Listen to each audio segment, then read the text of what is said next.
आषाढी वारीच्या निमित्तानं वारी मार्गामध्ये वेगवेगळे कार्यक्रम पार पडत असतात। वारीच्या मार्गात असलेले जे गावं असतील त्या गावातले नागरिक या वारी मार्गात येतात आणि अशा पद्धतीने माऊलींचं निवृत्तीनाथ रायांचं स्वागत जे ते केलं जातं। रांगोळी टाकून या ठिकाणी आपण पाहू शकतो सुंदर अशी रांगोळी जी ती या ठिकाणी टाकली जाते। आणि महत्वाचं म्हणजे नाशिक जिल्ह्यातल्या सिन्नर तालुक्यात पार पडलेलं पहिल्या रिंगणानंतर या ठिकाणी आज उभं रिंगण पार पडणार आहे। खरं तर या रिंगण सोहळा पाहण्यासाठी नागरिक जे ते मोठ्या संख्येने या वारी मार्गावर पोहोचत असतात। गाव पंचकृषीतले वारकरी देखील या वारीत सहभागी होत असतात।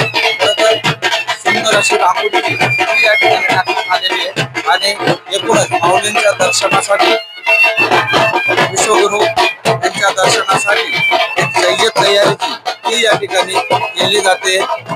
उभं रिंगण जे या ठिकाणी कोरेगाव या ठिकाणी पार पडत असतं। मात्र रथ या मार्गाने जात असल्यामुळे या मार्गात अशा पद्धतीने एक भक्तिमय वातावरण जे ते या ठिकाणी दिसून येत असतं। खरं तर या वारी मार्गामध्ये मोठ्या संख्येने या पंचक्रोशीतले नागरिक जे निवृत्तीनाथ महाराजांचं स्वागत करण्यासाठी या ठिकाणी येत असतात आणि नाथांचं स्वागत जे ते केलं जात असतं।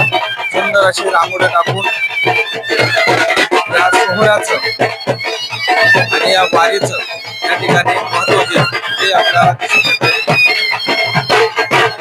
हा आपला वेगळा सोहळा संतांचा वेळा पाहण्यासाठी मोठ्या संख्येने वारी मार्गात वारकरी असतील भाविक असतील मोठ्या संख्येने सहभागी होत असतात। त्यामुळे